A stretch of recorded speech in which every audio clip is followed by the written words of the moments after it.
Hai, hari ni saya nak share pasal pruning pokok cili. Kebiasaan selepas musim pertama saya dah kutip buah, jadi musim kedua ni sebelum ataupun selepas bunga dan buah dah muncul macam ni, kita patut make sure nutrien yang kita bagi kepada vertical tower ataupun pokok cili tak pergi ke daun yang bawah daripada buah cili, tapi dia pergi terus ke buah cili supaya buah cili tu lagi membesar secara bagus lah.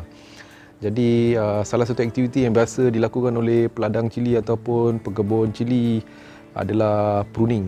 Jadi pruning tu macam ni lah, kita cabut daun-daun yang bawah daripada tangkai pokok cili lah. Jadi bila dah cabut macam ni, dalam masa 2 minggu dia dah lebat balik daun dia. Masa dia lebat balik, dia akan ambil nutrien kepada daun tu, lepas tu supply balik ke buah. Jadi dia memang salah satu proses yang selalu berlaku lah. Ini memang biasa. Jadi masa pokok cili saya semua dah membesar-besar macam ni, jadi saya make sure saya buat pruning.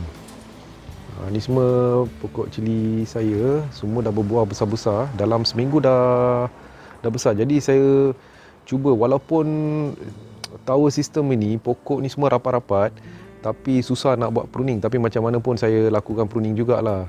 Time buat pruning tu ada 2-3 pokok yang ada buah tu cedera juga.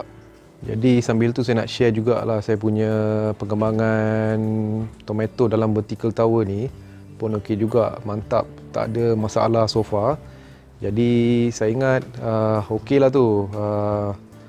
Pokok cili sentiasa menghasilkan bunga, lepas tu buah pun keluar. Tapi kena battle lah dengan jenis-jenis ancaman macam ni. Cucumber mosaic pun ada satu ancaman dekat daun ni. Dah banyak jenis ancaman, tapi macam mana pun dia berbuah juga. Yang ni semua ada penyakit-penyakit sikit-sikit macam hama, macam-macam. Tapi macam mana pun buah dia keluar. Lepas tu lama-kelamaan masa saya bagi racun ataupun bagi racun organik ke atau apa jenis pun, lepas tu hama tu pun hilang dalam masa seminggu 2 minggu. Ini proses yang sentiasa kita kena lakukan lah supaya pokok kita, tak kira pokok cili ke pokok tomato ke apa, sihat. Satu lagi kebaikan kita buat pruning kepada pokok cili, supaya apa orang kata, ikut pengalaman saya lah, serangga tak banyak datang. Sebab kalau banyak sangat daun, biasa kat ladang pun pokok cili ramai tak jarakkan antara satu pokok, ikut cara yang betul. Dan semua nak buat dekat-dekat dan supaya dapat hasil yang banyak. Hanya saya tengok beberapa ladang saja yang dia jarakkan pokok cili dia, sebab tak nak satu pokok tu dikena dengan pokok yang lain. Sebab kalau satu pokok tu ada penyakit, dia senang merebak kan. Tapi macam mana pun kalau pakai racun, dia memang boleh dielakkan lah, macam mana pun, walau rapat ke jauh. Walaupun pokok cili tu ditanam secara berjauhan, kalau serangga ada, memang tetap dia boleh boleh pergi ke pokok yang lain.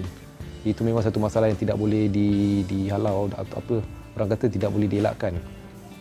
Salah satu aktiviti yang saya buat pun dalam setengah vertical tower ni, selepas musim pertama, musim kedua ada dia punya risiko jugalah. Sebab yang musim kedua tu ada setengah pokok dalam vertical tower macam yang ni semua, dia ada ancaman serangga, ada jenis penyakit. Jadi daripada nak battle hapuskan penyakit tu semua, saya terus buangkan semua tu. Saya dah cabut macam ni, saya cabut sampai akar dia macam ni. Lepas tu biarkan dia dalam masa seminggu 2 minggu.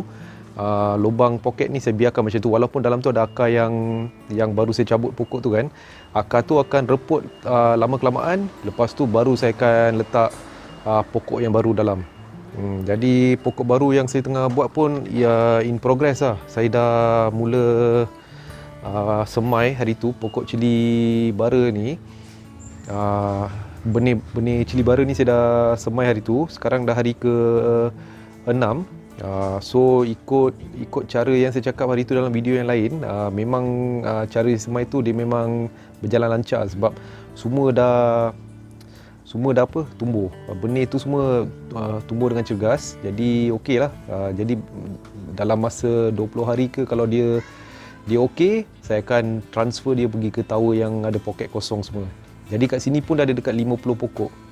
Katakan bila dia dah macam 5-6 daun satu pokok kan, pokok cili. Jadi mungkin ada dekat 50, jadi cukuplah. Poket-poket yang saya ada sekarang dekat belakang yang ni semua, tahun ni semua yang kosong ni, lebih kurang dekat 40 saya ada lubang. Jadi saya boleh masuk ke dalam tu.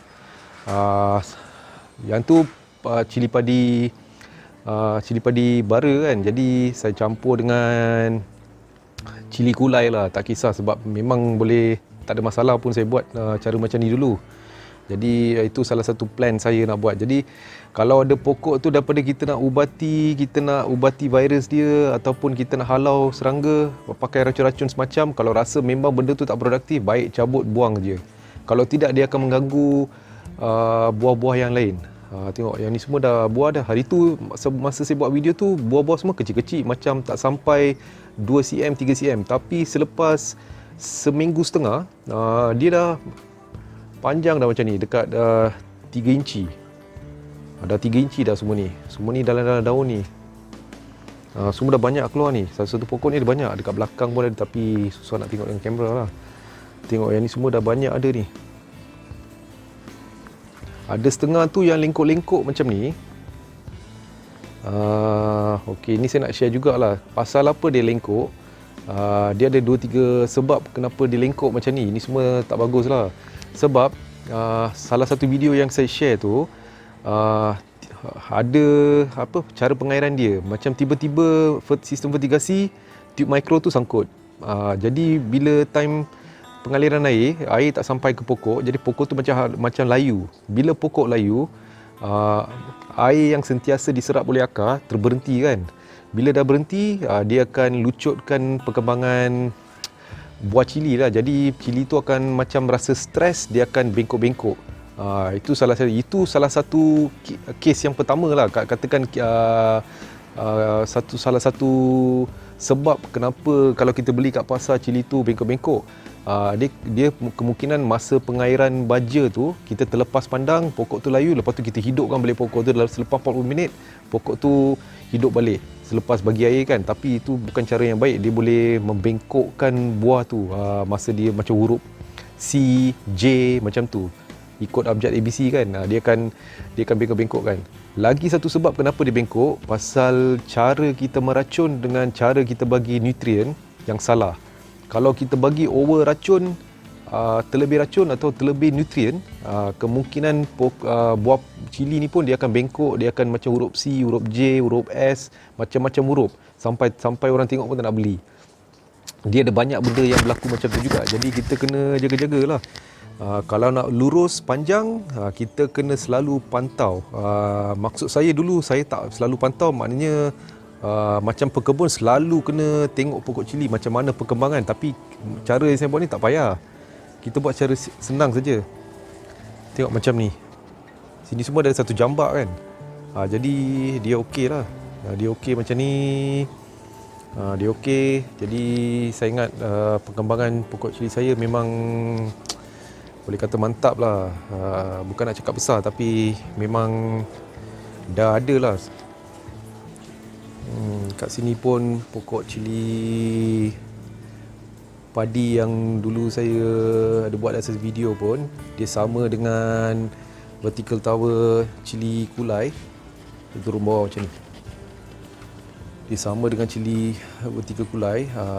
Jadi vertical tower ni cili kulai pun ada kat sini. Jadi dia kongsi lah. Dia kongsi dengan tower ni, tak ada masalah pun masa saya tanam. Jadi memang itu salah satu consider eksperimen saya, mengatakan bahawa cara tanaman macam ni pun boleh. Tapi nak buat cara besar-besaran saya pun tak berani nak cakap, sebab eksperimen saya ni so far saya nak tunggu sebelum musim kedua, ataupun selepas musim kedua dah berakhir,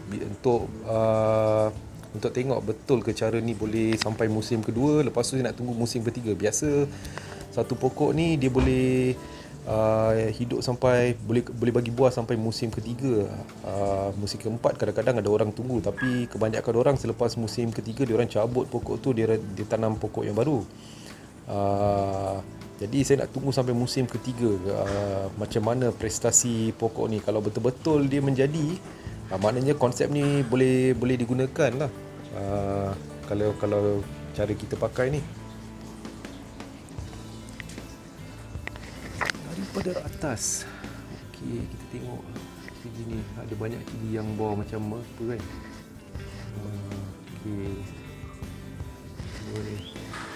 Jadi okey lah, saya ingat itu saja saya nak share pasal pruning hari ni dan perkembangan pokok cili. Bahagian bawah tower pun ada. Okey, ni dah pasu. Lepas tu macam poket-poket ni saya cabut dulu sebab dia tak produktif. Jadi saya cabut kan, saya biarkan pokok yang produktif saja. Mana tak produktif macam ni semua dah consider dulu masa time pengairan tak cukup air, dia layu, lepas tu dia hidup balik, layu hidup balik. Perkara jadi macam ni lah. Dia sengit-bengit macam ni. Jadi memang saya tak pakai buah ni pun, tapi nak tunjuk example lah macam mana rupa cili semua.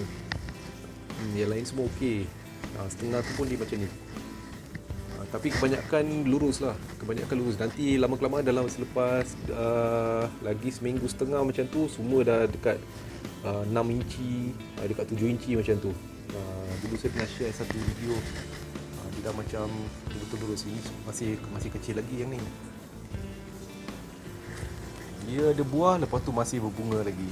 Jadi macam dia continuously kasih buah dengan bunga lah. Macam saya dah buat musim kedua, macam musim ketiga dia selari dengan musim kedua.